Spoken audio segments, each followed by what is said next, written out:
Hey guys, tonight we're going to dim the lights and let our minds drift back to a world where the very concept of illness was shrouded in ancient mysteries, long before sterile operating rooms or gleaming pharmacies. We're talking about what going to the doctor sucked like in ancient China. Forget your annual checkups and quick prescriptions. For your ancient ancestor, a brush with sickness was often a terrifying journey into the unknown, a desperate search for answers in a world where disease was entwined with spirits, cosmic forces, and the very balance of life itself. It's a journey through a fascinating, yet often frightening, landscape of early medicine, where every ache, every fever, carried profound meaning. So, before you get comfortable, take a moment to like the video and subscribe, but only if you genuinely enjoy what I do here. And as you settle in for tonight's journey, feel free to drop a comment with where you're listening from and what time it is for you, whether that's a quiet evening in a suburban home in California or a late night in a bustling apartment in New York City. Now, dim the lights. Maybe turn on a fan for that soft background hum, and let's ease into tonight's journey together. Imagine yourself, now, living in a bustling, ancient Chinese city, perhaps during the Han Dynasty, around 100 CE. You wake with a splitting headache, a persistent cough, and a chill that shakes your very bones. Your family gathers around, their faces etched with concern. This isn't just a simple cold. In this era, a visit from illness is often interpreted through a lens far more complex than mere biology. It's a sign, a disruption, a challenge to the natural order. The very air around you seems to hum with unspoken questions. Is it an imbalance of internal forces? Is it a malevolent spirit seeking vengeance? Or perhaps, has your conduct displeased the ancestors? This blend of spirits, sickness, and seeking solace defines your initial desperate search for healing.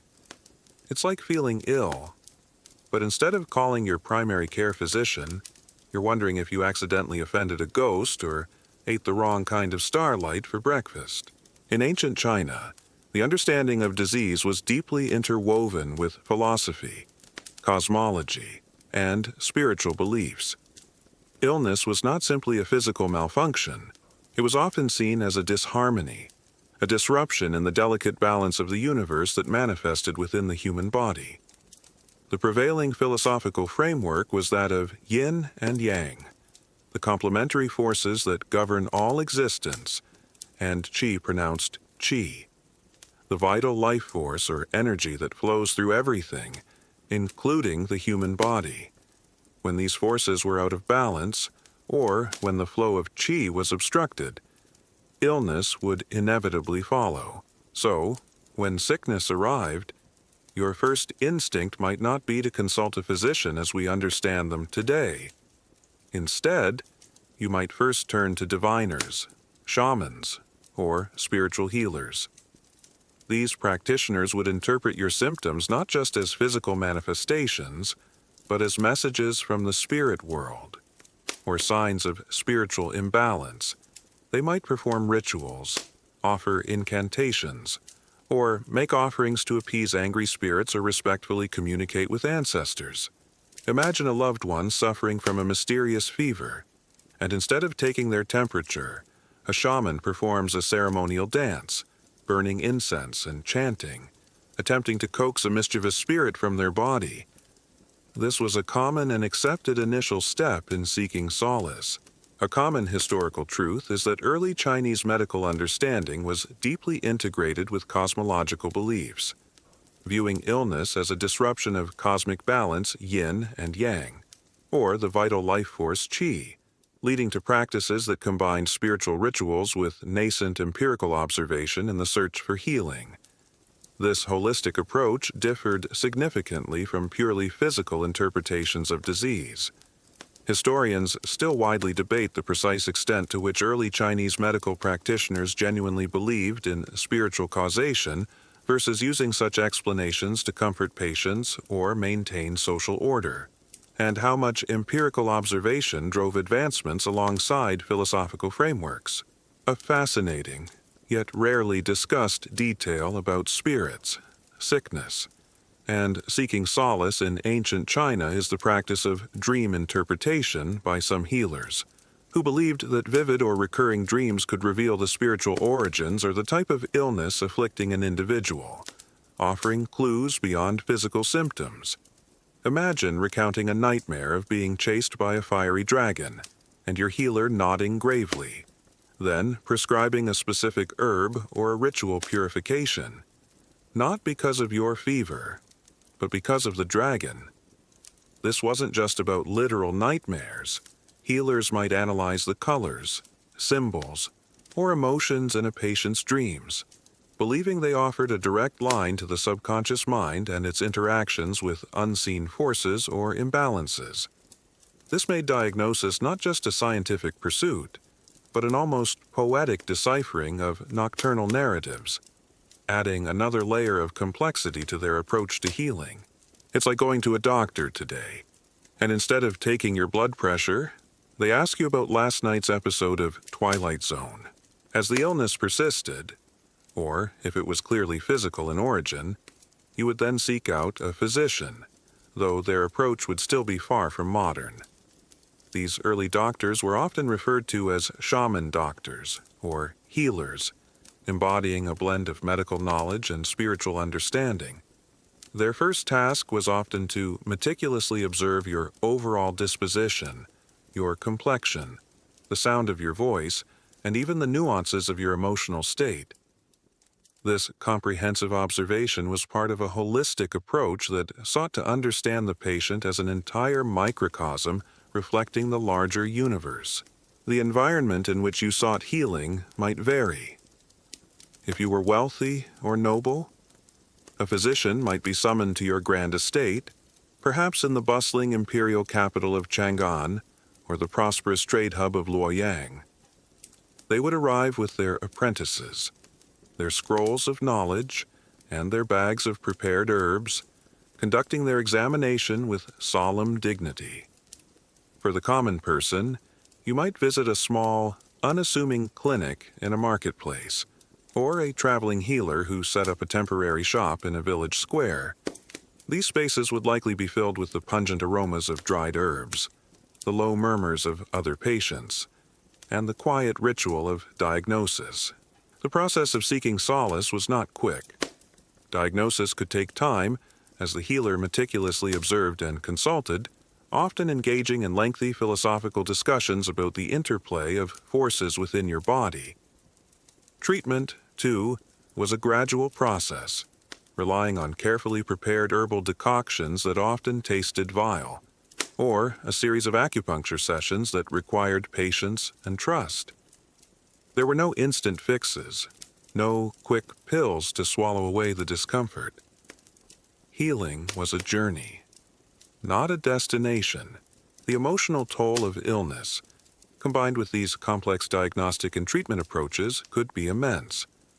The uncertainty, the reliance on spiritual interpretations, and the long, slow path to recovery often left patients and their families in a perpetual state of anxiety. The fear of displeasing spirits, or simply succumbing to a mysterious imbalance, was a constant psychological burden. This added a layer of dread to every fever, every cough, turning simple ailments into profound existential crises. So, when a visit from illness occurred in ancient China, it was far more than just a physical malady.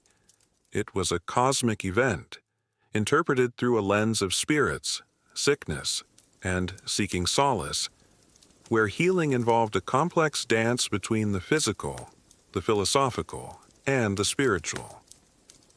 This era reminds us of humanity's earliest attempts to comprehend and conquer disease, proving that for millennia, the search for health has been a profound journey, often shrouded in mystery and guided by beliefs that stretched far beyond the observable world, leaving us truly grateful for the clarity of modern medical understanding. So, as you slowly drift deeper into the quiet stillness of your night. Consider the unsettling reality of a visit from illness, your ancient ancestor, experiencing sickness, would have grappled with the terrifying belief that spirits or cosmic imbalances were at play, desperately seeking solace through rituals or dream interpretations before even considering a physician.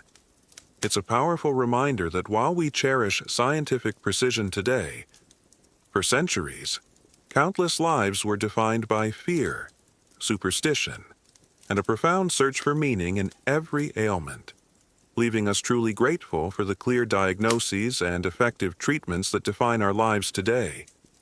Far from the challenging, unromanticized reality of ancient Chinese medicine, let's gently return to that ancient world where a visit from illness was fraught with questions of spirits and cosmic balance, and seeking solace began with ritual as much as remedy.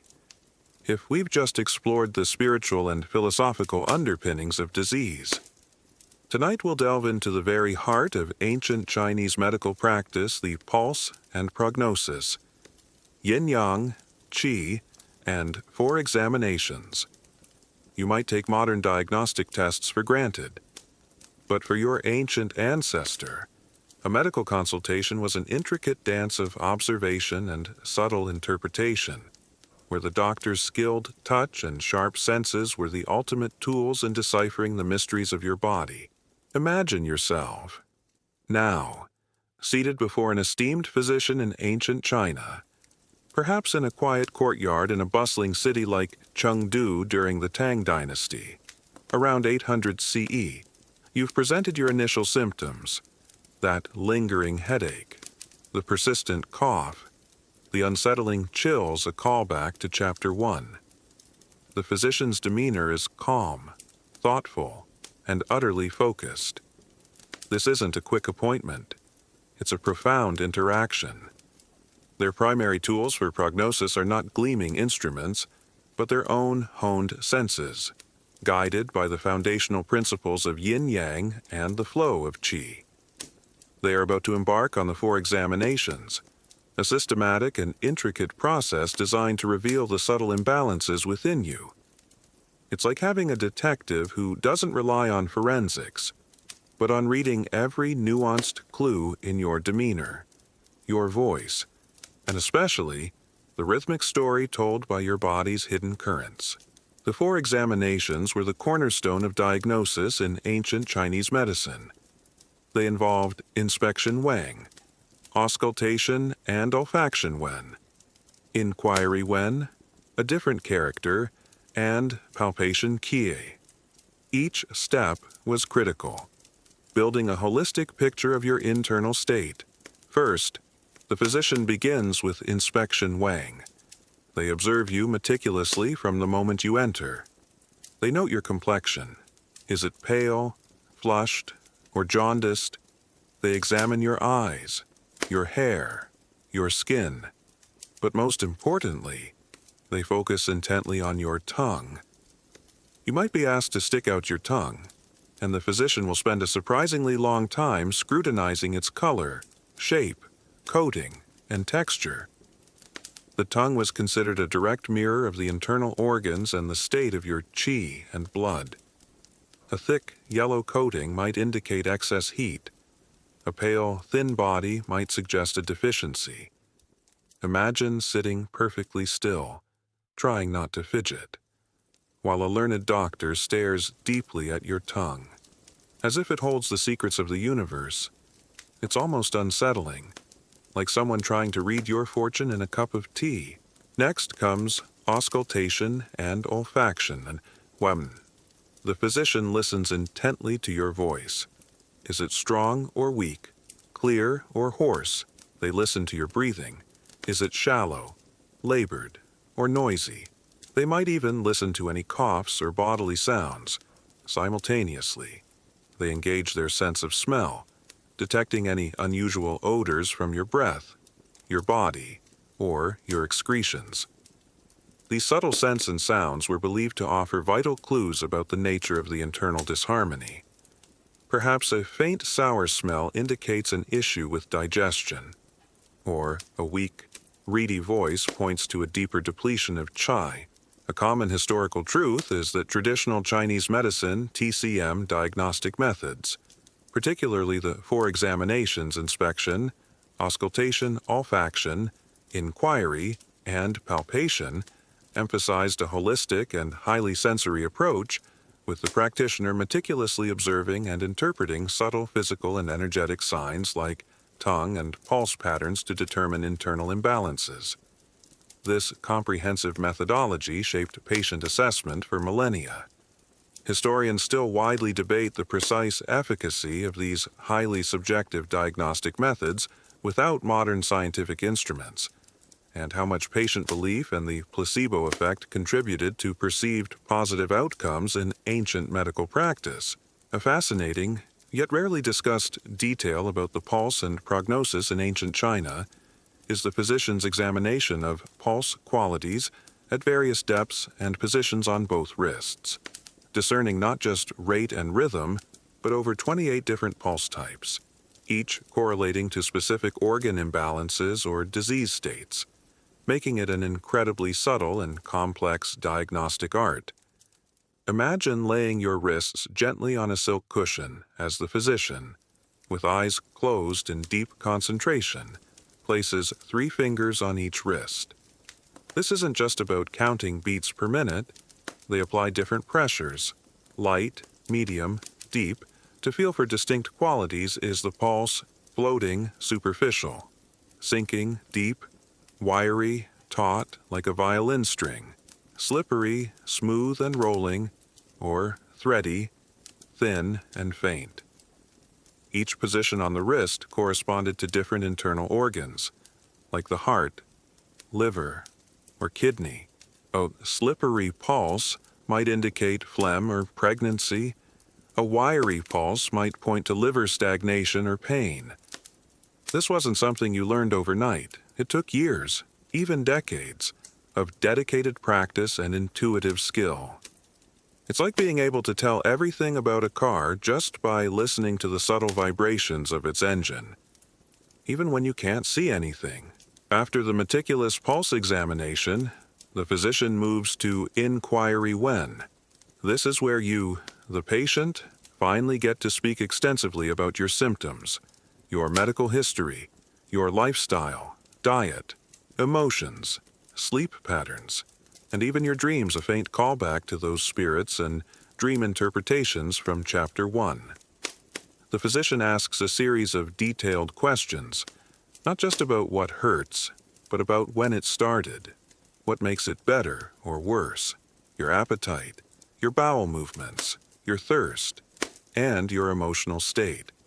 This comprehensive questioning helped them connect your physical manifestations with the underlying patterns of disharmony based on yin-yang and qi theory. They are building a narrative of your internal world, looking for patterns and connections that might escape a less holistic approach. Finally comes palpation qi, though the pulse diagnosis is also a form of palpation. This might involve gently pressing on various parts of your abdomen, checking for tenderness or rigidity, or feeling for temperature differences on your skin. They might examine specific pressure points or channels meridians on your body, looking for areas of pain or unusual sensation, further confirming their initial observations. Throughout these 4 examinations, the physician is constantly synthesizing information, weaving together the subtle clues from your tongue, your voice, your scent, your pulse, and your own words. They are mapping your symptoms onto the intricate theoretical framework of yin-yang and qi. Your illness isn't just a localized problem. It's a manifestation of an imbalance within the vast network of your body's energy pathways and foundational forces. For instance, a headache might not just be a headache. It could be liver yang rising, indicating an excess of active energy associated with the liver system, manifesting as tension and heat in the head. The prognosis then follows, not as a definitive diagnosis in the modern sense, but as an understanding of the pattern of disharmony and a proposed strategy for bringing the body back into balance.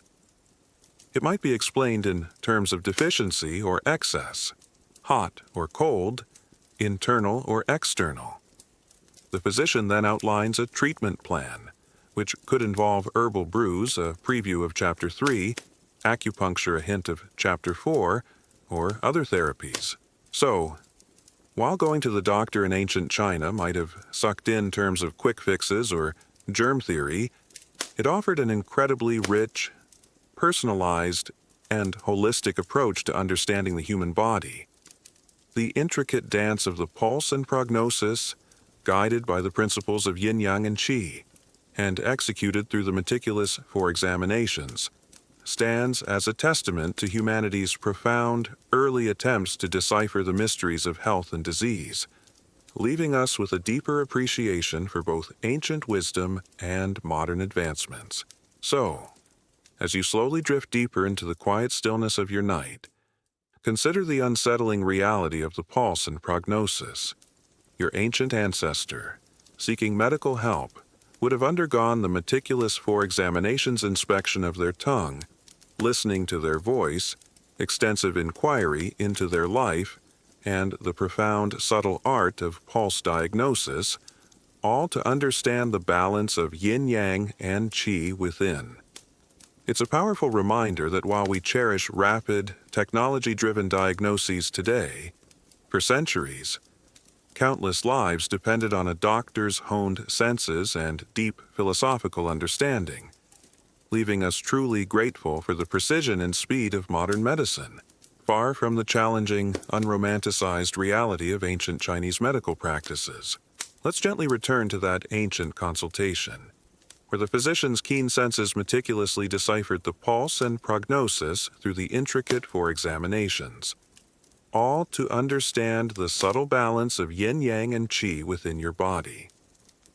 If we've just explored the diagnostic art of ancient Chinese medicine, tonight we'll delve into the very heart of their healing arsenal: herbal brews, roots, remedies, and bitter medicine. You might think of modern pharmaceuticals as the pinnacle of healing, but for your ancient ancestor, relief often came in the form of potent, often pungent, concoctions steeped from nature's bounty, where the path to wellness was paved with incredibly bitter medicine. Imagine yourself, now, back in ancient China, perhaps in a quiet apothecary shop nestled on a busy street in Hangzhou during the Southern Song Dynasty, around 1200 CE.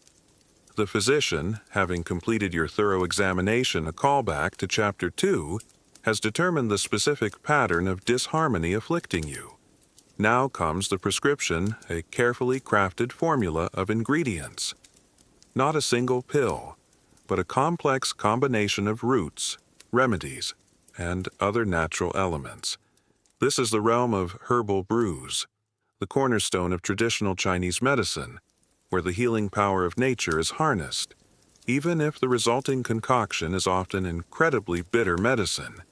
It's like being told you need a specific, intricately designed machine to fix your car, but that machine is made entirely of plants, and it tastes like dirt and old shoes. The vast pharmacopoeia of ancient Chinese medicine was staggering, encompassing thousands of different substances. These weren't just random plants.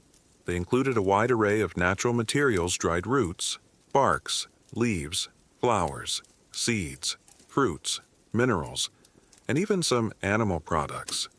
Each ingredient was carefully selected for its specific energetic properties: its taste, sweet, sour, bitter, pungent, salty; its temperature, hot, warm, neutral, cool, cold, and its directional movement within the body.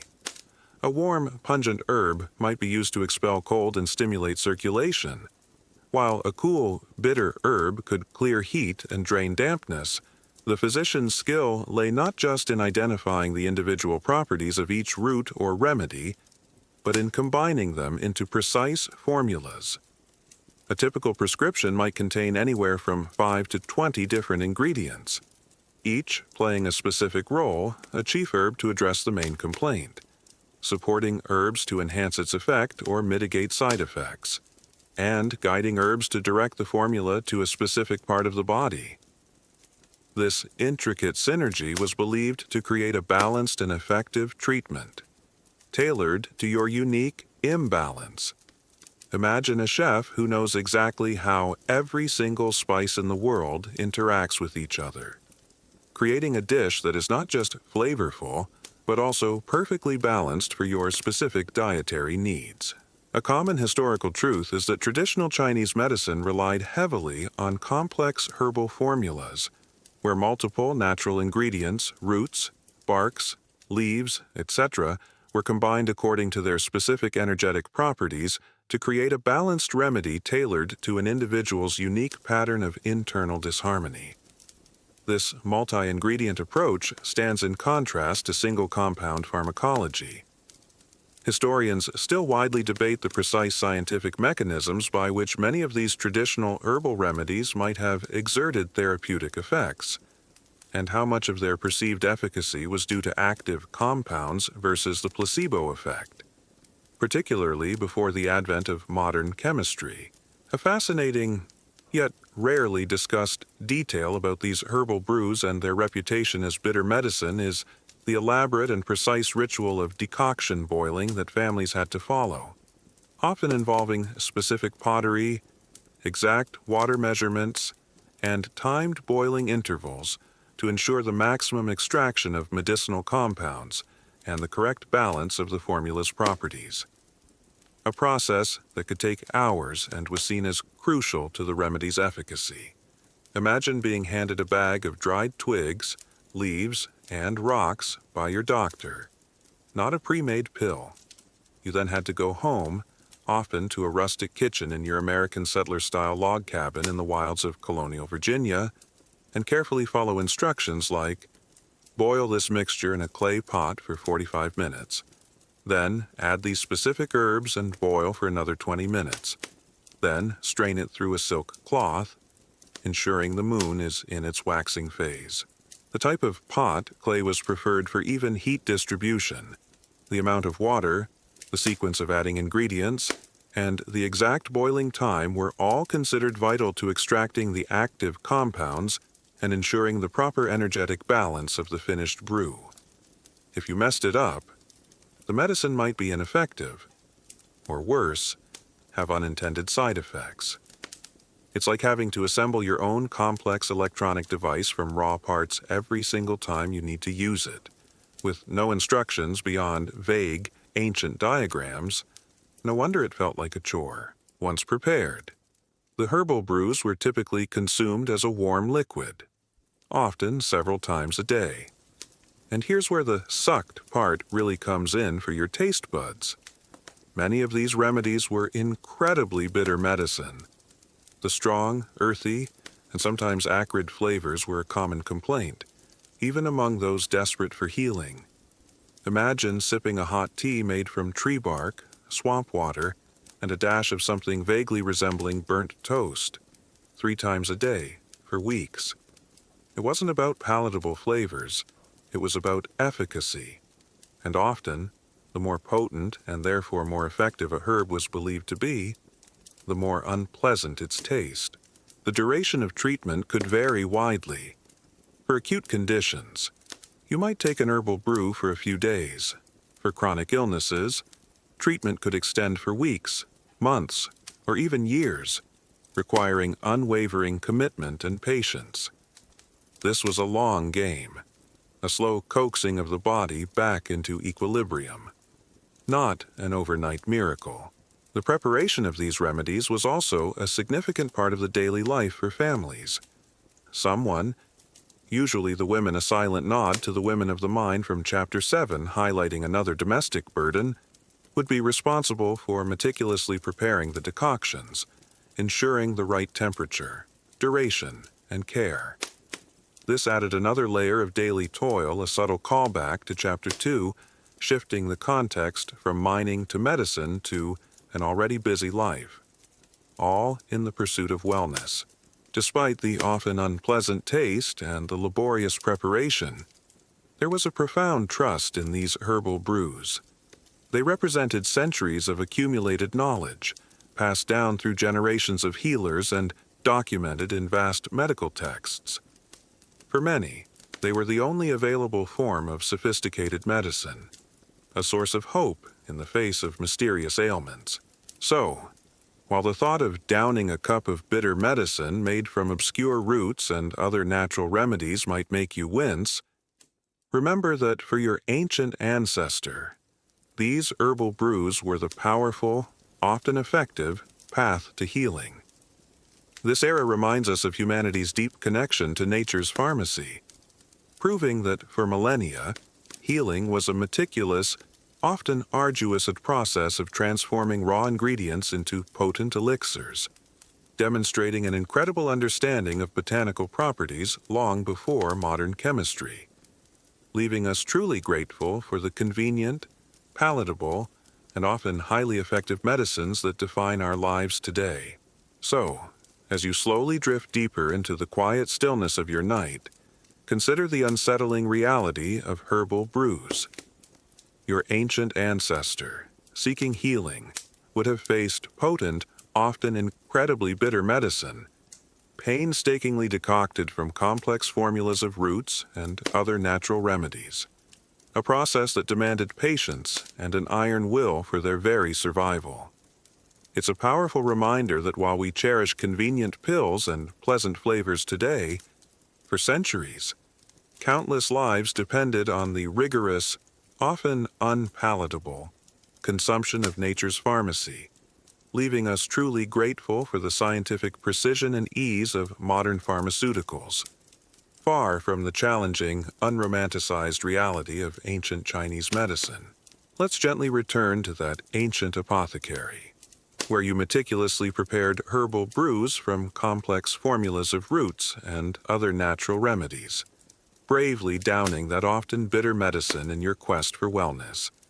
If we've just explored the internal alchemy of traditional Chinese pharmacology, tonight we'll delve into a more direct, yet surprisingly gentle method of healing needles and nerves, acupuncture's art, and aches away. You might think of needles with trepidation, but for your ancient ancestor, these fine, gleaming instruments offered a profound path to rebalancing their vital energy, a quiet, almost poetic art that promised to guide their qi and soothe their aches away. Imagine yourself, now, lying on a comfortable mat in a quiet, dimly lit chamber within a physician's residence, perhaps in the scholarly city of Kaifeng during the Northern Song Dynasty, around 1050 CE. The air is still, perhaps infused with the subtle scent of incense or calming herbs. The physician, having meticulously performed the pulse and prognosis, a crucial callback to Chapter 2, has identified blockages or imbalances in the flow of your qi, that vital life force, along specific pathways within your body. This is where the magic, or rather, the precise art of acupuncture comes into play. You're about to experience the delicate insertion of fine needles, a practice designed to gently coax your nerves and energy back into harmonious balance, aiming to send your aches away. It's like a quiet, internal retuning of your body's hidden symphony, using tiny, almost invisible conductors to guide the orchestra back to perfect harmony. Acupuncture, known in ancient China as zhenjiu, meaning acupuncture, and moxibustion, has roots stretching back thousands of years. Its core theory is based on the concept of meridians, invisible channels or pathways that crisscross the body, carrying qi and blood to every organ and tissue. When qi flow is obstructed or unbalanced along these meridians, illness or pain results. Acupuncturists use specific points along these pathways, often called acupoints, as gateways to influence and regulate the flow of qi. The needles themselves are remarkably fine, often made of gold, silver, or iron, and later, steel. They are much thinner than a typical hypodermic needle you might encounter today, designed to penetrate the skin with minimal discomfort. The physician would select a specific number of points, carefully chosen based on your diagnosis. Imagine the physician gently preparing your skin, perhaps at a point on your hand, or near your ankle, or even on your scalp. Their touch is precise, their movements deliberate. They are not simply stabbing. They are seeking a specific energetic sensation, often described as deki, a dull ache, a tingling, a spreading warmth, or a sensation of heaviness. This sensation indicates that the needle has made contact with the qi, and the energetic work can begin. A common historical truth is that acupuncture, a core therapy in traditional Chinese medicine, involves the insertion of fine needles into specific points along the body's meridians to regulate the flow of qi vital energy, aiming to restore balance and alleviate symptoms. This practice has been documented for over 2 millennia and remains a key component of TCM.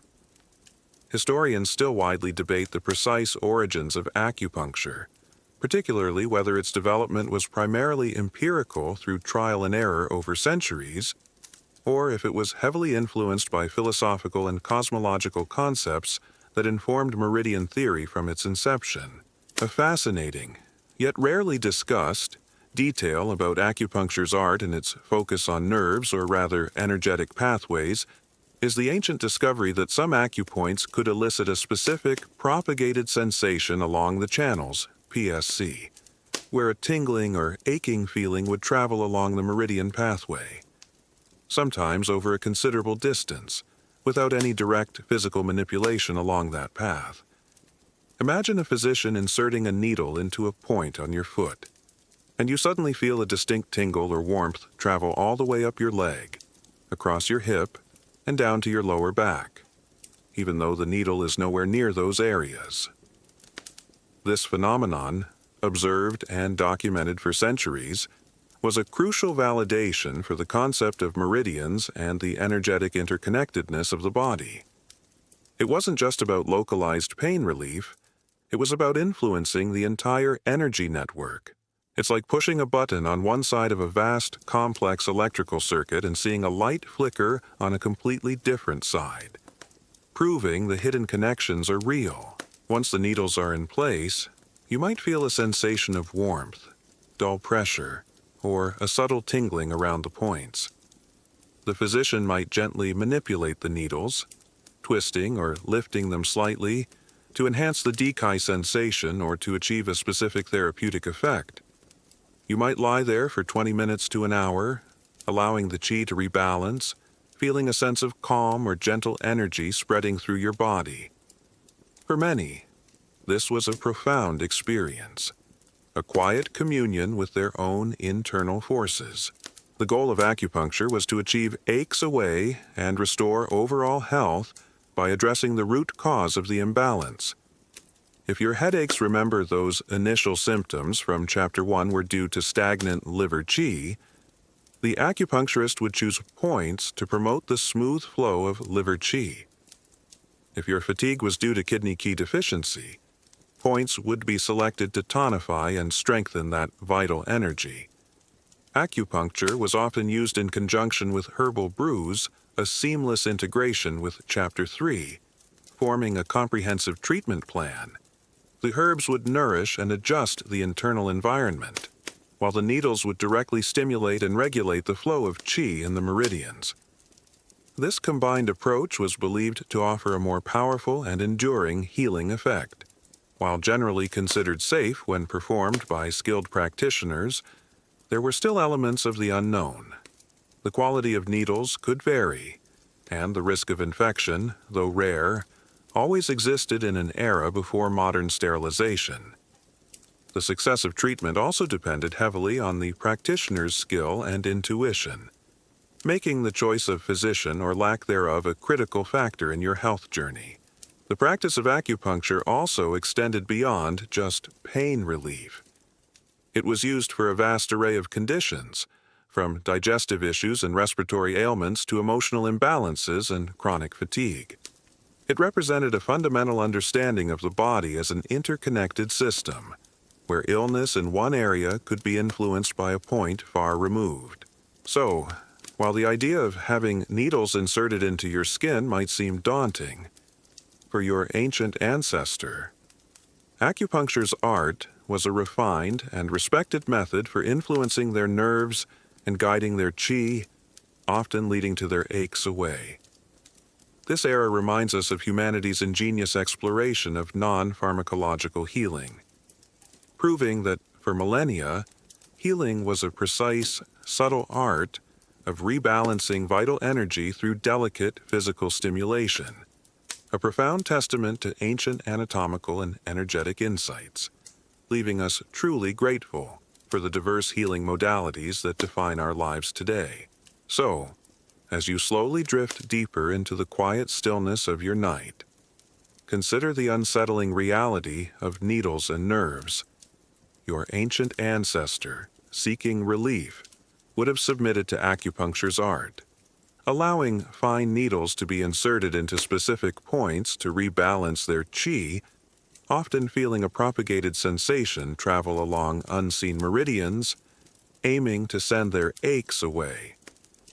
It's a powerful reminder that while we cherish pharmaceutical solutions today, for centuries, countless lives depended on the subtle, intricate manipulation of the body's energetic pathways, leaving us truly grateful for the scientific validation and integration of diverse healing practices that define our lives today, far from the challenging, unromanticized reality of ancient Chinese medicine.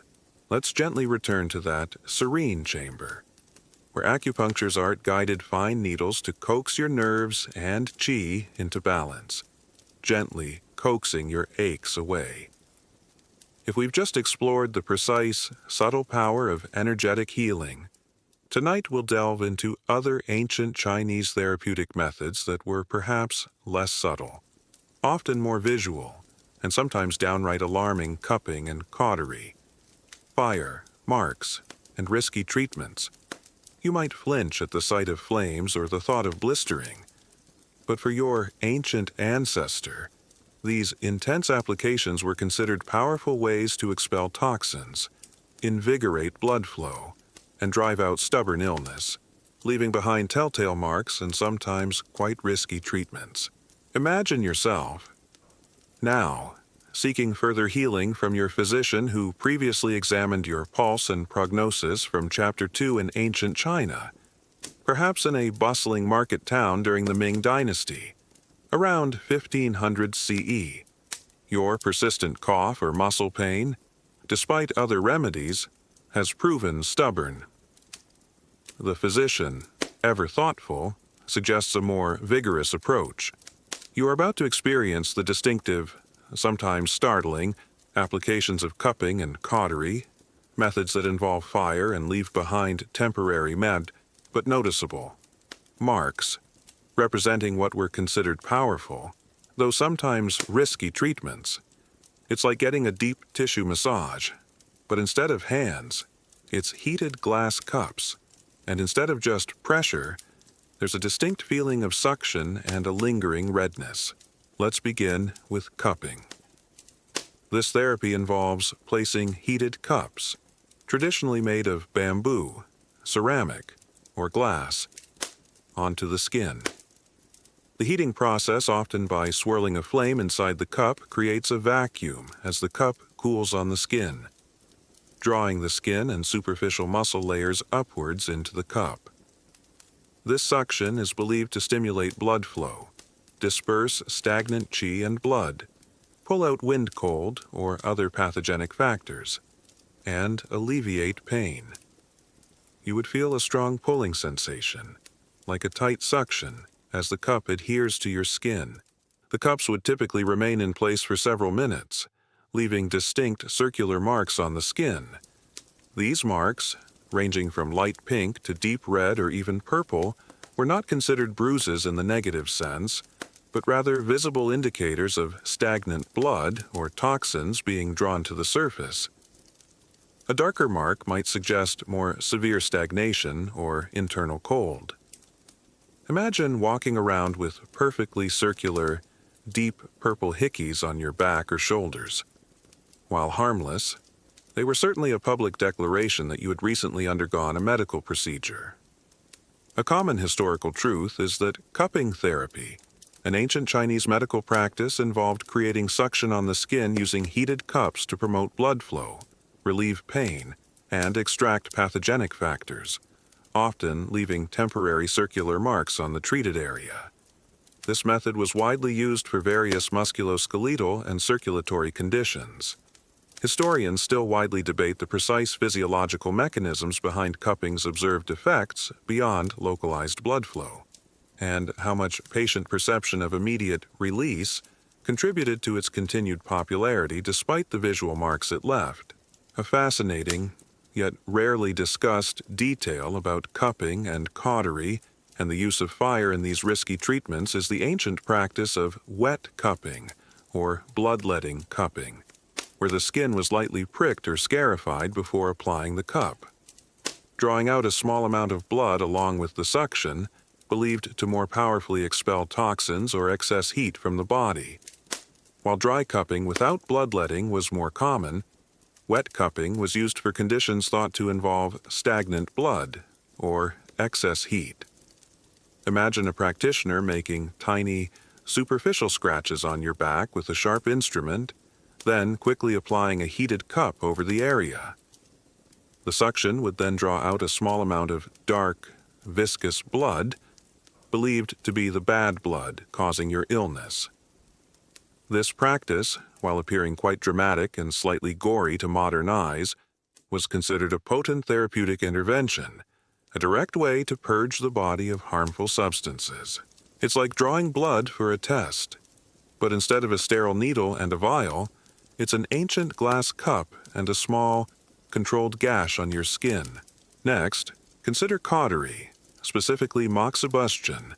While cautery sometimes implies burning, moxibustion typically involved the burning of dried mugwort Artemisia argi on or near specific acupoints, the same points used in acupuncture's art from Chapter 4. The smoldering mugwort produces a gentle, penetrating heat that is believed to warm the meridians, invigorate the flow of qi and blood, and expel cold and dampness from the body. The most common form involved holding a lit moxa stick, a cigar-shaped roll of dried mugwort a small distance above the skin, creating a pleasant, radiant heat without direct contact. You would feel a comforting, penetrating warmth, often described as very relaxing. However, in other, more intense forms, small cones of mugwort might be placed directly on the skin and lit, burning down to produce a brief, intense heat, sometimes leaving a small blister or a permanent scar if it wasn't quickly removed. These were the more risky treatments and were only used for very specific, stubborn conditions. Imagine a fragrant, smoldering herb held close to your skin, providing a deep, soothing warmth. But then envision the occasional brief, sharp sting as a small cone burns directly on your skin, a sensation that certainly grabs your attention. The use of fire in these therapies was central to their perceived efficacy. Heat was considered vital for restoring balance, especially in conditions thought to be caused by cold or dampness. The application of fire was seen as a powerful force for transformation, driving out pathogens and stimulating the body's healing capacity. While both cupping and moxibustion were widely practiced and believed to be effective, they were not without their risks. Burns, blisters, and potential infections, especially with wet cupping or direct moxibustion, were always possibilities in an era without modern antiseptic practices. The distinct marks left by these procedures also meant that your healing journey was quite literally written on your skin for everyone to see. These therapies, along with herbal brews, Chapter 3 in acupuncture, formed a comprehensive toolkit for ancient Chinese physicians. They represented a spectrum of interventions, from the subtle energetic work of needles to the more direct, thermal applications of cups and moxa, all aimed at restoring the delicate balance of yin, yang, and qi in the body, driven by centuries of empirical observation and philosophical insight. So, While the sight of fire and the thought of leaving distinct marks from cupping and cautery might seem like risky treatments today, for your ancient ancestor, these were powerful and respected ways to expel illness and promote healing. This era reminds us of humanity's bold experimentation with diverse therapeutic methods, proving that for millennia, healing involved a willingness to endure discomfort and visible signs in the pursuit of wellness. A profound testament to ancient ingenuity and resilience, leaving us truly grateful for the gentler, less visibly impactful, and highly regulated medical treatments that define our lives today. So, as you slowly drift deeper into the quiet stillness of your night, consider the unsettling reality of cupping and cautery. Your ancient ancestor, seeking healing, might have endured cups heated by fire creating visible marks on their skin, or felt the intense heat of moxibustion. All considered powerful, yet sometimes risky treatments to expel illness. It's a powerful reminder that while we cherish gentle and non-invasive therapies today, for centuries, countless lives depended on dramatic, physically intense interventions, leaving us truly grateful for the advanced, comfortable, and highly regulated medical procedures that define our lives today. Far from the challenging, unromanticized reality of ancient Chinese medicine, let's gently return to that world of ancient therapies, where cupping and cautery utilized fire to leave their distinctive marks, offering often risky treatments in the pursuit of healing. If we've just explored methods that were at least somewhat predictable in their application, tonight we'll delve into the most terrifying and often last resort aspect of ancient Chinese medicine surgical scares: blades, bleeding, and primitive pains. You might think of surgery as a precise, sterile procedure, but for your ancient ancestor, going under the knife was a brutal, agonizing ordeal, fraught with overwhelming primitive pains and the constant, overwhelming threat of bleeding out or succumbing to infection, making it a true surgical scare. Imagine yourself, now, in a dire situation in ancient China, perhaps in a military camp during the Three Kingdoms period, around 250 CE, or in a bustling but unsanitary urban environment. Your ailment is severe, a deeply infected wound, a painful abscess that refuses to heal, or perhaps a broken bone that has pierced the skin. You've tried the herbal brews of feint, perhaps ineffective, memory from Chapter 3. You've had acupuncture Chapter 4, and even endured cupping and cautery Chapter 5. But nothing has worked. The physician, with a grim expression, informs you that a more drastic intervention is necessary. You are facing a surgical scare, an encounter with blades, and the terrifying prospect of intense bleeding and unimaginable primitive pains. It's like being told your only option is to have a major repair done on your car, but the mechanic has only a hammer, a dull saw, and a grim determination. It's crucial to understand that surgery, as we know it, was significantly underdeveloped in ancient China compared to some other ancient civilizations, particularly in the widespread practice of internal procedures. While there were brilliant individual surgeons, such as Hua Tuo, circa 140-208 CE, often hailed for his legendary surgical skills and use of anesthesia, which we will delve into. His methods were often exceptional and not widely adopted or preserved. For the vast majority of people, surgery was a rare, last-ditch effort, often performed only when death seemed imminent without intervention. The reasons for this limited surgical development were complex. Confucian principles, which deeply influenced Chinese society, placed a high value on the integrity of the body, viewing it as a gift from one's parents. Mutilation, even for medical purposes, was often seen as disrespectful. Furthermore, the holistic approach of Chinese medicine, with its emphasis on balancing yin-yang and qi through internal remedies and external non-invasive therapies, often sought to avoid invasive procedures. The lack of anatomical dissection, due to cultural taboos, also limited understanding of internal structures. So, if you found yourself needing surgery, the circumstances were likely dire. The operating room would be rudimentary, a clean or as clean as possible surface, perhaps a wooden table, in a well-lit area. There would be no sterile environment as we understand it. The instruments, the blades, would be made of bronze or iron, sharpened as best as possible, and perhaps quickly passed through a flame, but certainly not sterilized to modern standards.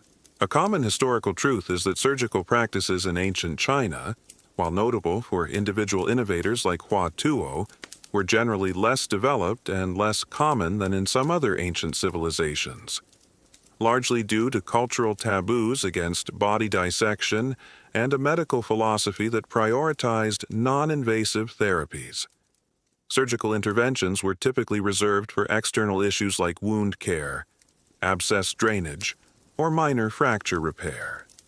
Historians still widely debate the precise reasons for the comparative lack of internal surgery development in ancient China, and how much the focus on subtle energetic theories inadvertently limited anatomical understanding compared to cultures that embrace dissection.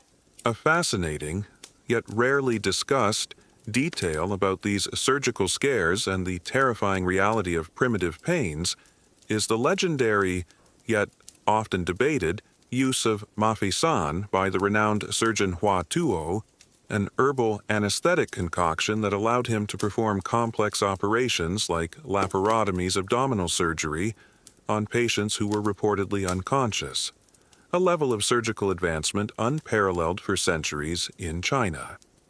Imagine facing a major abdominal surgery, but instead of modern general anesthesia, a brilliant, almost mythical surgeon offers you a bitter-tasting herbal drink, Hua Tuo's mafeisan, whose exact composition is lost to history but is believed to have contained cannabis, datura, and aconite, allowed him to allegedly open up the abdomen, remove tumors, and perform other intricate procedures while his patients were insensible to pain.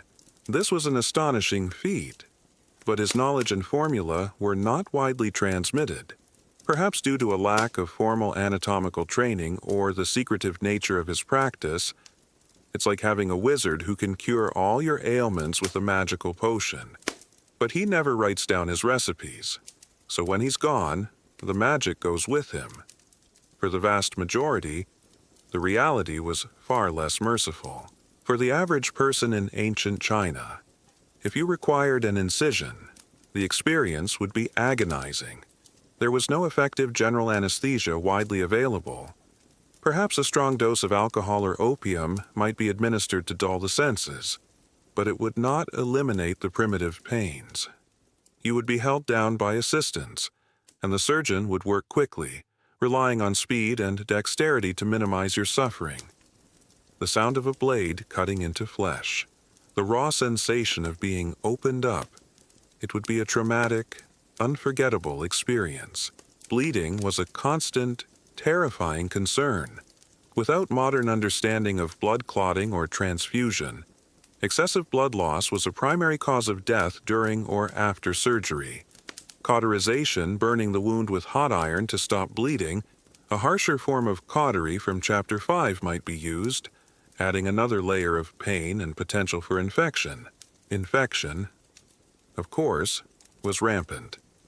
Without knowledge of bacteria or sterile technique, wounds were highly susceptible to becoming putrid and gangrenous. A successful surgery might be followed by a slow, agonizing death from infection days or weeks later. Imagine surviving the initial horror of the blades, only to develop a raging fever and watch your wound fester, knowing there's nothing more anyone can do.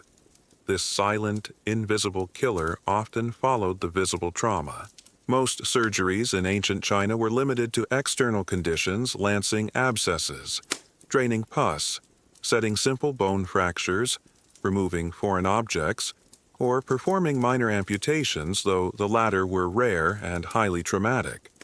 Complex internal operations were exceedingly uncommon and, when attempted, were often fatal.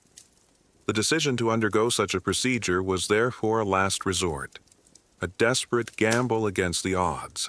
The psychological impact of facing such a surgical scare would be immense.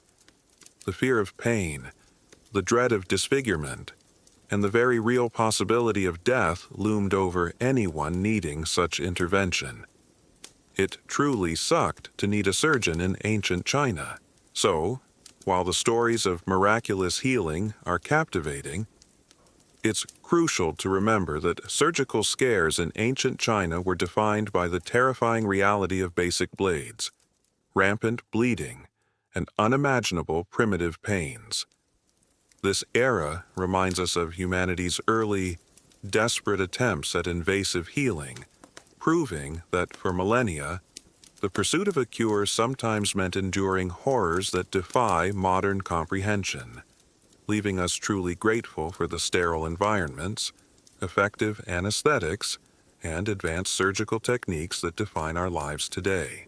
So, as you slowly drift deeper into the quiet stillness of your night, consider the unsettling reality of surgical scares. Your ancient ancestor, facing a desperate ailment, might have endured the terrifying prospect of primitive pains as surgeons wielded blades, risking severe bleeding, all in an era before proper anesthesia and sterile techniques. It's a powerful reminder that while we cherish precise and pain-free surgeries today, for centuries, countless lives were defined by agony and immense risk on the operating table, leaving us truly grateful for the advanced medical science and compassionate care that define our lives today.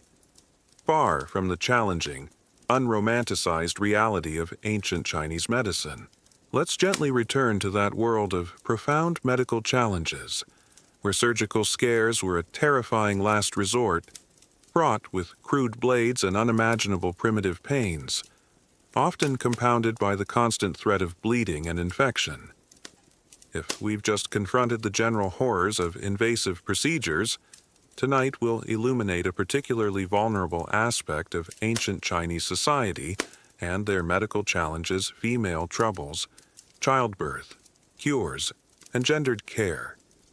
You might think of medical care as universally applied, but for your ancient female ancestor, her journey through health and illness was profoundly shaped by her gender, encompassing unique physiological experiences like childbirth and access to specialized cures within a system of often highly gendered care. Imagine yourself now as a woman living in ancient China, perhaps within a respectable household in Guangzhou during the Tang Dynasty, around 750 CE.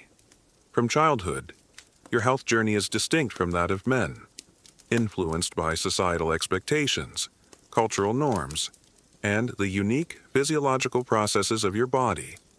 Your life will likely involve marriage and childbearing, events that bring their own set of profound female troubles, particularly the perilous journey of childbirth. Seeking cures for these ailments means navigating a system of gendered care that often kept female patients at arm's length from male physicians, sometimes leading to less comprehensive treatment. It's like having a specific kind of complex engine, but the only mechanics allowed to work on it are those who have never actually seen one up close, and they mostly rely on secondhand descriptions. Women in ancient China faced a unique array of health concerns often not fully understood or adequately addressed by male physicians, who dominated the medical profession. Cultural norms dictated strict separation between men and women, especially in interactions with strangers. For a female patient, particularly from a respectable family, a direct examination by a male doctor was often considered improper, if not impossible. This meant diagnoses remember the intricate pulse and prognosis from Chapter 2 could be hampered by indirect communication, often through a male family member or a female intermediary, making it difficult for the physician to fully employ all 4 examinations. A common historical truth is that medical care for women in ancient China was significantly impacted by strict gender segregation, often requiring indirect consultations with male physicians through intermediaries, which sometimes limited thorough examination and accurate diagnosis for female-specific ailments like menstrual issues or conditions related to childbirth. This societal constraint shaped the delivery of health care for women for centuries. Historians still widely debate the precise extent to which male physicians' diagnostic accuracy was compromised by these indirect methods, and whether the reliance on female family members as intermediaries sometimes led to misinterpretations or delayed crucial interventions. A fascinating, yet rarely discussed, detail about these female troubles and the challenges of gendered care is the development of specialized pulse dolls, or ivory maidens, small ivory or jade figurines of a reclining naked woman, which female patients would use to point out the location of their pain or discomfort to a male physician, thereby avoiding direct physical contact or verbal descriptions of sensitive areas. Imagine being a woman suffering from abdominal pain or a mysterious rash on a private area. Instead of disrobing or even explicitly describing your symptoms to a male doctor, you would be presented with a beautifully carved ivory doll. You would then delicately point to the exact spot on the doll that corresponded to your pain or ailment, allowing the physician to observe without direct physical contact. This ingenious yet inherently limiting method underscores the extreme lengths to which societal norms dictated interactions, even at the expense of potentially thorough examination. It's like trying to explain where your car is broken by pointing to a toy car, hoping the mechanic can still figure out the real problem. Childbirth was perhaps the most perilous of all female troubles, often leading to the death of both mother and child. Without modern antiseptic practices or surgical intervention, recall the horrors of surgical scares from Chapter 6. Complications like prolonged labor, hemorrhage, or infection were rampant. Childbirth typically occurred at home, assisted by female family members or local midwives, whose knowledge was based on generations of practical experience, but lacked formal medical training. If complications arose, a physician might be called, but their options were limited. Deliveries were almost never performed by male doctors due to taboos. Their role was typically to provide herbal brews of vital support from Chapter 3 to ease labor, manage bleeding, or address postpartum issues. The focus was on supporting the mother's qi and blood and ensuring a smooth, natural process, as intervention was often more dangerous than allowing nature to take its course. No matter how brutal that course might be, imagine the terror of a difficult labor, knowing that help is largely limited to prayers and bitter herbal concoctions, and that death is a very real possibility for both you and your baby. Beyond childbirth, women experienced a range of other female troubles related to menstruation, fertility, and menopause. These conditions were interpreted through the lens of yin yang and qi, often linked to imbalances in the blood or kidney qi. Cures would involve specific herbal formulas designed to regulate the menstrual cycle, address infertility, or alleviate symptoms like hot flashes or emotional volatility. Acupuncture might also be used to balance hormones and energy, a subtle nod to acupuncture's art from Chapter 4. The emotional and psychological well-being of women was also a significant concern, often intertwined with physical health. Conditions like depression or anxiety, often stemming from social pressures, family dynamics, or the profound stress of repeated childbirths, were recognized and treated with herbs aimed at calming the spirit and harmonizing emotions. Despite the limitations of gendered care and the inherent dangers, the knowledge of women's health in ancient China was extensive for its time. Dedicated medical texts, often compiled by male physicians, specifically addressed female conditions, detailing various symptoms, diagnoses, and herbal remedies. These texts, while sometimes filtered through a male perspective, represent a significant effort to understand and treat the unique physiological experiences of women. The resilience of women in ancient China, facing these profound health challenges with limited medical options, is truly remarkable. Their lives were a testament to endurance, to navigating the perils of disease and childbirth within a societal framework that both protected and constrained them. Their unwavering strength at home's hearth, a poignant reminder of women of the mind from Chapter 7, highlighting the universal resilience of women in difficult times, was often tested by the most intimate and dangerous of personal struggles. So, while the concept of gendered care might seem archaic, it profoundly shaped the reality of female troubles in ancient China, making childbirth a perilous journey and limiting access to certain cures. This era reminds us of the unique health challenges faced by women in historical contexts, proving that for millennia, the pursuit of wellness was often complicated by societal norms and limited understanding, highlighting the immense progress in women's health and equality in modern medicine. So, as you slowly drift deeper into the quiet stillness of your night, consider the unsettling reality of female troubles. Your ancient ancestor, a woman, would have faced unique health challenges, particularly the perils of childbirth, seeking cures within a system of gendered care that often relied on indirect diagnosis via pulse dolls.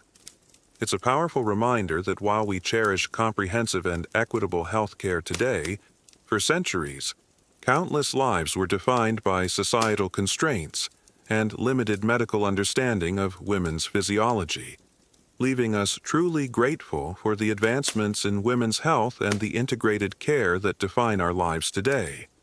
Far from the challenging, unromanticized reality of ancient Chinese medicine, let's gently return to that world of specific medical challenges, where female troubles and the perils of childbirth demanded specialized, often gendered care, seeking cures within the constraints of societal norms. If we've just explored the unique health journeys of women, tonight we'll delve into the most overwhelming and terrifying health crises that could sweep through ancient communities: plagues and potions, epidemics, quacks, and desperate measures.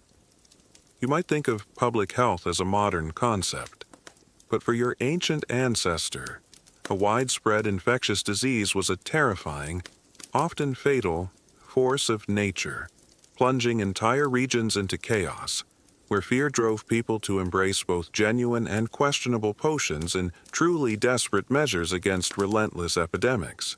Imagine yourself, now, in ancient China, perhaps in a crowded city along the Silk Road during the late Ming Dynasty, around 1640 CE.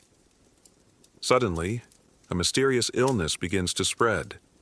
People develop high fevers, painful swellings, or debilitating coughs, often dying within days. Panic ripples through the community. This isn't just a personal ailment.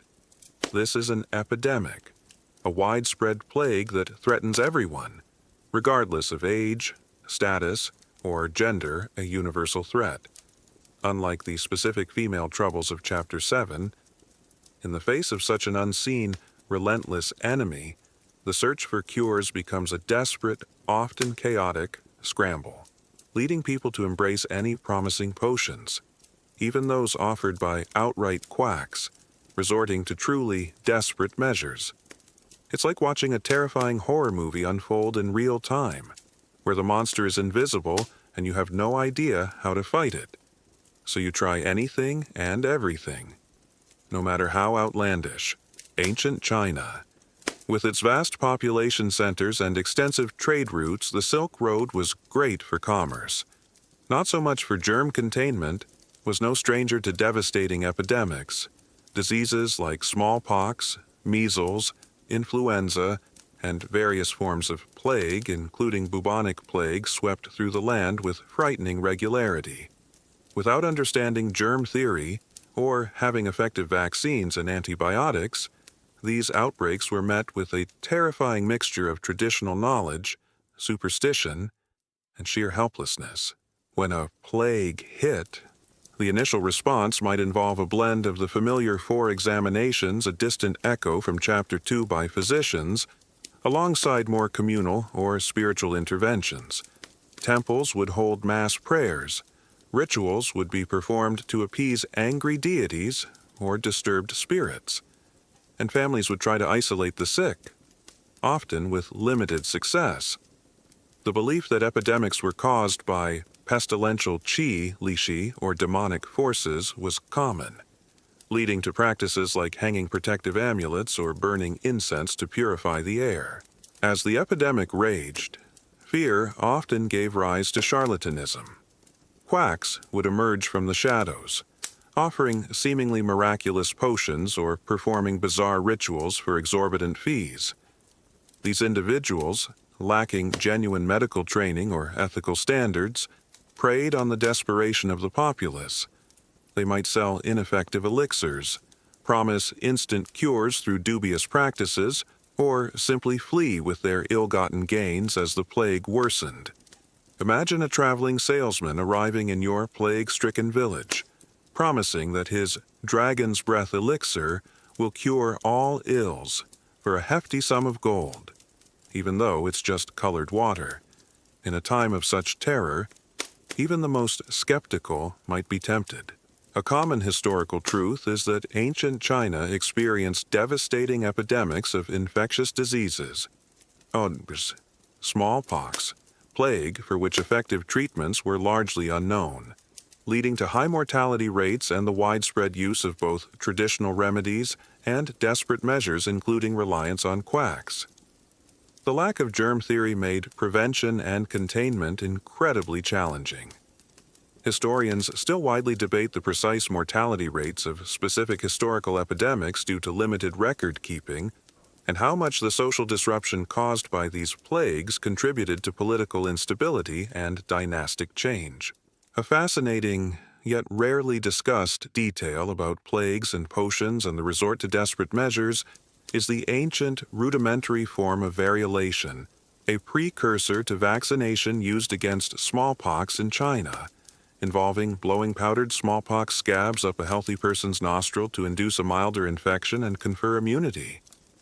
A risky practice that predated Western vaccination by centuries, but was itself a testament to desperate innovation against a devastating plague. Imagine smallpox sweeping through your village, killing children and adults alike. A local practitioner offers a terrifying choice: intentionally expose your healthy child to the disease in a controlled manner by blowing a small amount of dried, pulverized scabs from a smallpox victim's lesion up their nose. This was variolation. While incredibly risky, it could still cause a severe, even fatal infection. It often led to a milder case of smallpox, conferring lifelong immunity and drastically reducing the mortality rate compared to natural infection. This was a radical, often terrifying, desperate measure, a gamble with life itself, yet it demonstrated a remarkable, empirical understanding of immunity long before germ theory. It's like playing Russian roulette with a tiny, less lethal bullet, hoping it grants you invincibility against the big, deadly one. The desperate measures taken during epidemics were not limited to medical interventions. Entire cities might be quarantined, though often without clear scientific understanding of how to contain the disease. Food supplies could dwindle, social order could break down, and the psychological impact of constant death and fear was immense. Families might abandon their sick or risk their own lives to care for them.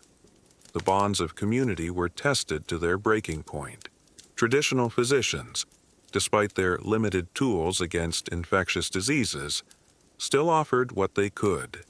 They prescribed strong herbal brews, a vital, if often insufficient, defense.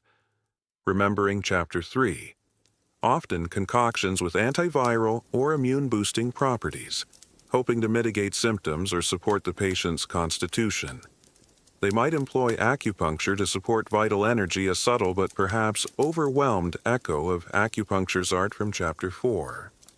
Some doctors focused on sanitation, advising patients to boil water or avoid contaminated areas, based on empirical observation rather than germ theory.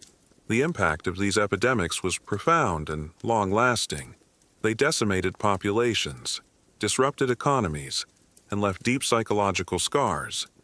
They also, however, spurred innovation.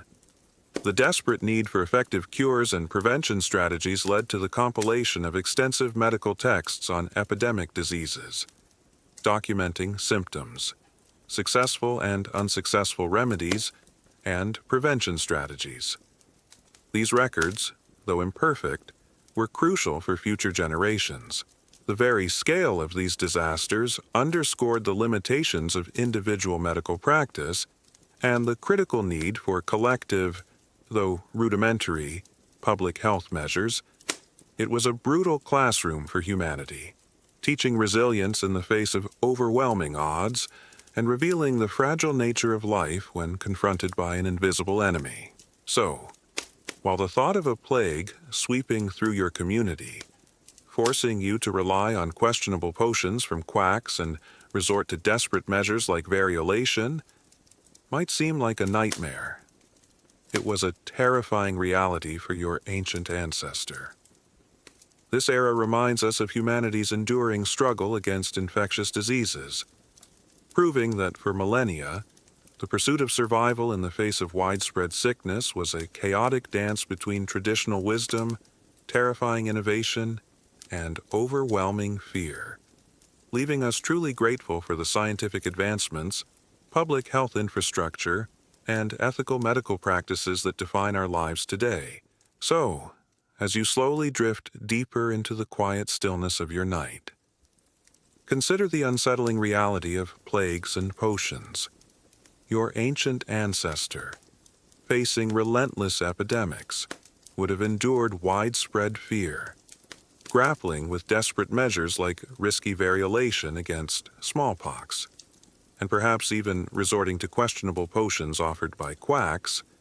It's a powerful reminder that while we cherish scientific precision and public health infrastructure today, for centuries, countless lives were defined by terrifying outbreaks and the desperate search for any cure, leaving us truly grateful for the vaccines, antibiotics, and medical knowledge that define our lives today. Far from the challenging, unromanticized reality of ancient Chinese medicine, let's gently return to that world consumed by the dread of plagues and potions, where epidemics forced communities into desperate measures and opened the door for quacks to prey on widespread fear. If we've just confronted the terrifying realities of mass illness, tonight we'll ascend to the pinnacle of ancient Chinese society to explore how different life was for the elite royal remedies, imperial doctors, elixirs, and the emperor's health. You might think that immense wealth guarantees perfect health, but for your ancient ancestor, a revered emperor or a member of the imperial court, while access to medicine was unparalleled, their pursuit of longevity often led them down paths of exotic elixirs and the delicate, often politically charged attention of imperial doctors, all dedicated to preserving the emperor's health at any cost. Imagine yourself, now, not as a commoner struggling with illness, but as a privileged member of the imperial court, perhaps residing in the majestic Forbidden City during the Qing dynasty, around 1750 CE. Your every whim is catered to, your life one of unimaginable luxury. Yet, even here, illness is a constant concern. Your access to health care is beyond anything the common person could dream of. You are attended by the most skilled and renowned imperial doctors, whose sole purpose is to safeguard the emperor's health and, by extension, the stability of the realm. Their arsenal includes rare royal remedies and exotic elixirs, often shrouded in secrecy and mystique. It's like having a private medical team composed of the world's top specialists. But instead of focusing on evidence-based medicine, they're also experimenting with ancient, mystical concoctions that promise eternal youth. The care given to the emperor's health was paramount. The emperor was considered the son of heaven, and his well-being was intrinsically linked to the prosperity and stability of the entire empire. Any sign of illness in the emperor could spark political intrigue, succession crises, or even public unrest. As such, a dedicated corps of imperial doctors was always on hand, residing within the palace, their lives entirely devoted to the imperial family. These were the most learned and experienced physicians in the land, often selected through rigorous examinations and personal recommendations.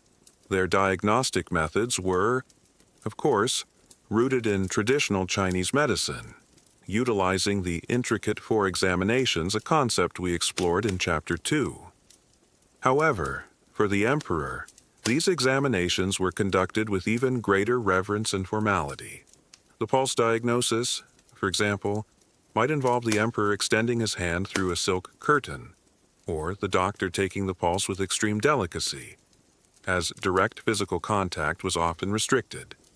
Every nuance of the emperor's tongue, voice, and pulse was meticulously observed and recorded. A common historical truth is that imperial doctors in ancient China were highly specialized physicians whose primary role was to safeguard the emperor's health, employing the most refined traditional Chinese medicine practices and often incorporating rare ingredients and esoteric knowledge into their treatments. Their success or failure could have significant political ramifications, tying their medical practice directly to court intrigue. Historians still widely debate the true effectiveness of many of the highly exclusive royal remedies used for imperial health, and how much their value was symbolic or political rather than purely medicinal, given their often exotic and expensive components. A fascinating, yet rarely discussed detail about these royal remedies and the quest for the emperor's health is the imperial physician's meticulous, almost obsessive daily documentation of the emperor's every bodily function, mood, and dietary intake, creating detailed daily living records that were often more comprehensive than any modern medical chart, used to predict and prevent even the slightest imbalance, a practice unique to the imperial court. Imagine a team of highly skilled doctors, not only monitoring your daily symptoms but also recording every meal you eat, every bowel movement, every hour of sleep, every fleeting mood, and even the weather, all in excruciating detail. These daily records, often compiled into vast medical archives, allowed imperial doctors to detect the most subtle shifts in the emperor's health patterns, enabling them to prescribe preemptive elixirs or dietary adjustments long before any overt symptoms appeared. It was an unparalleled level of preventative care, driven by the immense importance of the emperor's well-being, a proactive approach to maintaining the cosmic balance within the Son of Heaven. It's like having a team of data scientists analyzing your fitness tracker and diet apps, but their job literally depends on you never getting sick. The royal remedies prescribed were often incredibly complex and contained rare, expensive, and exotic ingredients. These might include ginseng, the prized king of herbs, deer antler velvet, pearls, amber, and even mythical substances like certain types of fungus or minerals believed to confer longevity. These ingredients were sourced from across the vast empire and beyond, sometimes at great expense and effort. The belief was that such rare and potent ingredients possessed unique properties that could not only cure illness, but also enhance vitality and prolong life. The pursuit of immortality, or extended life, was a recurring theme, particularly among emperors, leading to the creation of potent, often dangerous, elixirs. Taoist alchemists and physicians would work tirelessly to concoct these elixirs, often incorporating highly toxic minerals like mercury, lead, or arsenic. These substances, while sometimes causing temporary feelings of euphoria or increased energy due to their toxic effects, would ultimately lead to severe health deterioration, madness, and premature death. many emperors, tragically, succumbed to poisoning from their own pursuit of immortality. Imagine your doctor giving you a beautiful, shimmering liquid, promising eternal youth, but secretly it's slowly killing you. It truly sucked when your quest for eternal life actually meant a faster path to the grave. The life of an imperial doctor was one of immense prestige but also incredible pressure. Their careers, and even their lives, depended on the emperor's health. A successful treatment could bring great rewards, but a failed one, or even a perceived error, could lead to severe punishment, exile, or even execution. This intense pressure often led to cautious, conservative treatments, and a tendency to flatter the emperor rather than deliver unvarnished truths about his lifestyle or prognosis. They walked a tightrope, balancing medical knowledge with court politics. Beyond the emperor, imperial doctors also attended to the empress, concubines, princes, and princesses, extending their gendered care a fascinating contrast to the struggles of common women, as we explored in Chapter 7 to the elite female members of the court. Albeit with similar formal restrictions on direct physical contact, the sheer resources dedicated to the emperor's health underscore the value placed on imperial longevity and stability. This era represents the pinnacle of ancient Chinese medical knowledge and access to resources, yet it also highlights the limitations of that knowledge in the face of complex diseases and the often fatal pursuit of unattainable ideals like immortality. So, while royal remedies and exotic elixirs were the norm for the emperor's health, meticulously overseen by imperial doctors, this privileged existence often came with its own unique and dangerous medical challenges. This era reminds us of the profound link between power, health, and medical practices in ancient societies, proving that for millennia, the pursuit of longevity, especially for the elite, pushed the boundaries of medical science, sometimes with tragic and unforeseen consequences, leaving us truly grateful for modern medicine's scientific foundation and ethical standards that define our lives today. So, as you slowly drift deeper into the quiet stillness of your night, consider the unsettling reality of royal remedies. Your ancient ancestor, if an emperor, would have been attended by elite imperial doctors, whose meticulous daily records and rare elixirs aimed to preserve the emperor's health, sometimes tragically leading to early death from toxic immortality potions. It's a powerful reminder that while we cherish evidence-based medicine and public health initiatives today, for centuries, countless privileged lives were defined by the immense pressure of court politics and the dangerous pursuit of magical cures, leaving us truly grateful for the scientific rigor and accessible health care that define our lives today, far from the challenging, unromanticized reality of ancient Chinese imperial medicine. Let's gently return to that gilded world of royal remedies, where imperial doctors meticulously guarded the emperor's health with exotic elixirs, sometimes with tragic consequences.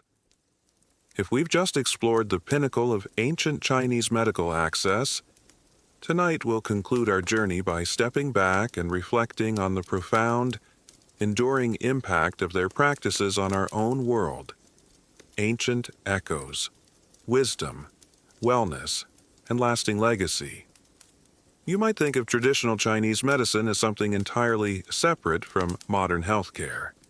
But for your contemporary self, the principles, observations, and healing philosophies forged in that ancient land continue to resonate, offering enduring wisdom, contributing to our modern understanding of wellness, and leaving a powerful, lasting legacy that still creates ancient echoes in the very fabric of global health. Imagine yourself, now, in the present day, perhaps visiting a wellness center in San Francisco, California, or a busy hospital in New York City. You might see a modern doctor integrating acupuncture into pain management, or a physical therapist recommending mindful breathing. The pungent scent of herbs might drift from a traditional Chinese pharmacy in a bustling Chinatown. These aren't isolated incidents. They are the ancient echoes of millennia of accumulated knowledge, whispers from a past where the human body was viewed as a microcosm of the universe. The principles, practices, and philosophical underpinnings of ancient Chinese medicine have left an undeniable lasting legacy, offering enduring wisdom that continues to shape our approach to wellness in profound and often surprising ways. It's like discovering that the very roots of your favorite modern building were actually laid down by an ancient civilization, subtly influencing its strength and enduring design. The most immediate and tangible legacy of ancient Chinese medicine is, of course, the continued practice of traditional Chinese medicine, TCM, itself. Across the globe, millions of people still seek out acupuncture, a core therapy we explored in Chapter 4. Herbal medicine. Remember those often bitter medicine herbal brews from Chapter 3. Cupping, moxibustion, the intriguing techniques from Chapter 5, and tuina massage. These practices, refined over centuries, are now often integrated into Western healthcare systems, used alongside or in conjunction with conventional treatments, reflecting a growing appreciation for their efficacy, particularly in areas like chronic pain management, fertility support, and stress reduction. But the legacy goes deeper than just direct clinical application. Ancient Chinese medicine introduced and emphasized concepts that are now central to modern wellness paradigms. The idea of holism, treating the whole person, not just the symptom or the disease, was fundamental to ancient Chinese diagnosis. Think back to the 4 examinations in Chapter 2 and treatment. This holistic view, which considers mind, body, and spirit as interconnected, is increasingly embraced by contemporary healthcare, moving beyond a purely reductionist approach. A common historical truth is that traditional Chinese medicine, TCM, has left a profound and lasting legacy on global healthcare, with practices like acupuncture and herbal medicine now integrated into Western wellness paradigms, influencing concepts of holistic health and preventative care. This cross-cultural exchange has broadened modern medical perspectives beyond purely Western scientific models.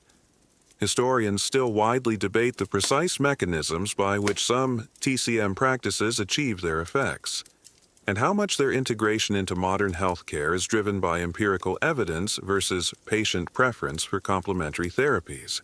A fascinating, yet rarely discussed, detail about these ancient echoes and their contribution to modern wellness is the ancient Chinese emphasis on nourishing life, Yangsheng, a comprehensive philosophy of preventative health care that encompassed diet, exercise like Tai Chi and Qigong, emotional regulation, and seasonal living, anticipating many modern concepts of lifestyle medicine and proactive health maintenance by thousands of years. Imagine a world where your ancient Chinese doctor, even if you were royalty, as in Chapter 9, wasn't just there to treat you when you were sick, but to guide you on how to never get sick in the first place. This wasn't about finding a magical elixir for immortality, but about daily practices, eating seasonally, engaging in gentle physical movement, harmonizing your emotions, and aligning your activities with the rhythms of nature. This proactive, preventative mindset is a powerful lesson that resonates strongly with today's focus on lifestyle interventions, mindfulness, and personalized nutrition, showing that true wisdom often lies in simple, consistent daily habits rather than desperate last-minute cures, a poignant contrast to the plagues and potions of Chapter 8. It's like discovering that your great-great-grandparents intuitively knew about meditation and kale smoothies long before they became popular trends. The lessons from ancient Chinese medicine are numerous. It taught us the power of meticulous observation and the value of interpreting subtle bodily cues, even before advanced technology existed. It demonstrated the efficacy of natural remedies derived from a vast botanical knowledge, inspiring modern pharmacology to explore plant-based compounds. It highlighted the profound interconnectedness of the human body, mind, and environment, a crucial wisdom that some modern medical models are only now fully embracing. Moreover, the challenges faced by ancient practitioners, the limitations against surgical scares. Chapter 6. The struggle with rampant epidemics and the societal constraints on gendered care. Chapter 7. Serve as powerful reminders of how far medical science has advanced. They underscore the importance of scientific rigor, sanitation, and ethical frameworks in medical practice. The very difficulties they encountered push us to appreciate the sterile environments, sophisticated diagnostic tools, and effective treatments that define our lives today. The lasting tribute to the physicians and patients of ancient China is woven into the fabric of global healthcare. It is in the curiosity that leads modern scientists to study traditional herbs, in the open-mindedness that allows different medical systems to coexist, and in the continued search for holistic approaches to wellness, their persistent efforts, often in the face of profound adversity and limited understanding, laid crucial foundations for medical inquiry and human healing. They remind us that the pursuit of health is a universal and timeless quest, driven by a deep human need for well-being. As we conclude this journey through what sucked about going to the doctor in ancient China, let's carry with us the understanding that even in hardship and limitation, there was profound insight and resilience. The ancient echoes of their wisdom continue to inform our modern understanding of wellness, leaving a powerful and lasting tribute to their enduring contributions to the human story of health.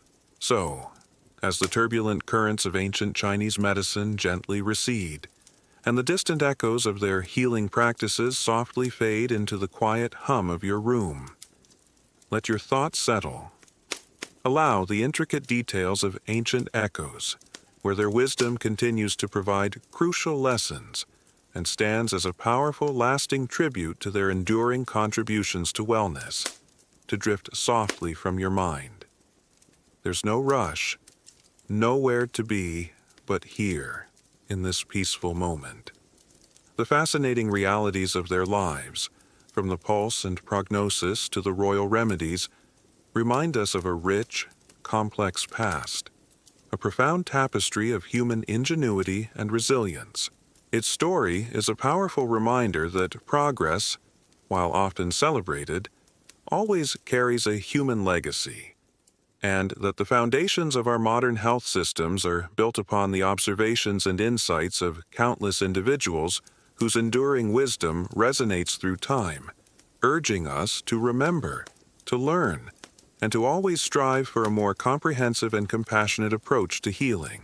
Just relax, and let sleep softly claim you, knowing that the turbulent waters of the past have calmed, leaving you in the comforting quiet of the present, where the only adventure you need now is the one waiting for you in your dreams.